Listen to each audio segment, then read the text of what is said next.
জি। Conventional bank তো সুদ দিচ্ছে, বাস সুদ। কিন্তু ইসলামী ব্যাংক কি করে দিচ্ছে যে যেখানে সুদ হয় না? হ্যাঁ, ধন্যবাদ আপনাকে। আসলে মূলত এখানে কনভেনশনাল ব্যাংক এবং ইসলামী ব্যাংকের সাথে মূল জায়গায় যে পার্থক্য সেটা হলো এখানে। তারা তো টাকা দিয়ে টাকার উপর প্রফিট একটা ইন্টারেস্ট ধার্য করে। বসায়, ধার্য করে, সেটাতে সুদ। কিন্তু ইসলামী ব্যাংক মূলত একজন কাস্টমার গেলে বা গ্রাহক গেলে তাকে তাকে মূলত টাকা দেয় না। ইসলামী ব্যাংক মূলত তাকে প্রোডাক্ট কিনে দেয়।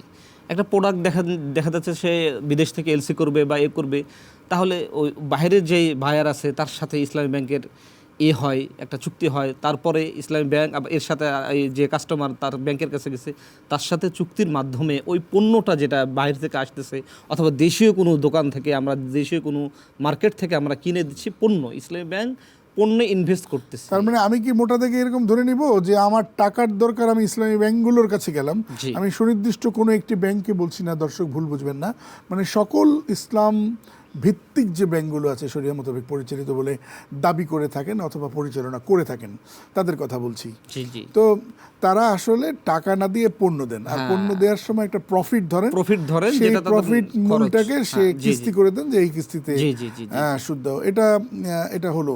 তো জি এই বিষয়ে আমি একটু সম্পূরক জানতে চাইবো এই মুহূর্তে জি জি অবশ্যই। মাওলানা শামাউন আলী আপনার কাছে। শামাউন আলী, মোটা দাগে তো এটাই আমরা শুনলাম যে পণ্য দেয়া হয়, কিন্তু সকল ক্ষেত্রে কি আপনারা এটা মেনটেন করতে পারেন নাকি এই মেনটেন হয় না? জাযাকাল্লাহ খায়ের, অত্যন্ত যুক্তিসঙ্গত প্রশ্ন করেছেন আপনি। আসলে প্রত্যেকটা ইসলামী ব্যাংক, এটা যেটাই হোক, বাংলাদেশে এখন ফুল প্লেজের 10টি ইসলামী ব্যাংক রয়েছে এবং আরো প্রায় 15টিতে ইসলামিক কার্যক্রম চলতেছে। কোনোটাতে উইন্ডো আছে, কোনোটাতে ব্রাঞ্চ আছে। আপনি কোনো একটা ব্রাঞ্চে গিয়ে বা কোনো একটা ব্যাংকে গিয়ে আপনি টাকা চাইলে আপনাকে টাকা দিবে না, এটাই স্বতঃসিদ্ধ কথা। আপনাকে তখন বলবে যে আপনার কি প্রয়োজন আপনি দেখেন। এবং এই জন্য ইসলামী ব্যাংক গুলোতে, সবগুলা ইসলামী ব্যাংকেই শিওর করে যেখানে কেনা বেচা হচ্ছে কিনা। অর্থাৎ কোন ইসলামিক ব্যাংক কখনো আপনাকে টাকা দিবে না।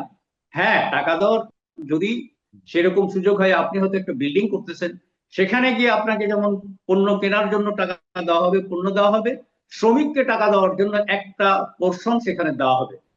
এখানে অনেকেই তালগোল পাকিয়ে ফেলেন এবং বলেন যে না, ওরা তো ওদের মতোই ঘুরিয়ে খায়, যে কথাটা আমি আগে বলছিলাম। আসলে প্রসেস করে আপনাকে চলতে গেলে, আপনাকে শরিয়া মানতে গেলে আপনাকে কিছু কাজ আপনাকে বাড়তি করতেই হবে, যেটা শরিয়া সম্মত করতে হবে। এজন্য আপনি কোনো একটা ব্যাংকে দেখাতে পারবেন না বা বলতে পারবেন না যে আমি ওখানে গিয়েছিলাম, আমাকে সরাসরি টাকা দিয়েছে। এটা ভুল কথা। যারা এটা বলে থাকেন, এ কথাটা সম্পূর্ণ ভুল এবং তারা এই ধরনের প্রোপাগান্ডা ছড়ায়।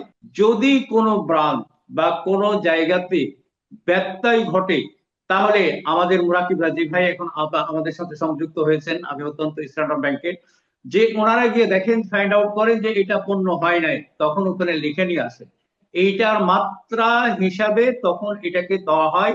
এবং ইসলামী ব্যাংকগুলা এখানে এই যে লাভটা আসে, এই লাভটাকে গ্রাহককে দেয় না, এটাকে তখন নিয়ে যাওয়া হয় সাসপেনশনে। এটাকে রাখা হয় যে এটা হচ্ছে ডাউটফুল ইনকাম, অর্থাৎ সন্দেহযুক্ত আয়, এবং এটা তখন চ্যারিটি খাতে চলে যায় সওয়াবের নিয়ত ছাড়া। এই জন্য ইসলামিক ব্যাংকগুলো দেখবেন যে অনেক চ্যারিটির কাজ করে থাকে, তারা মূলত করে থাকে এখান থেকে, যেটা ডাউটফুল ইনকাম আছে সেখান থেকে।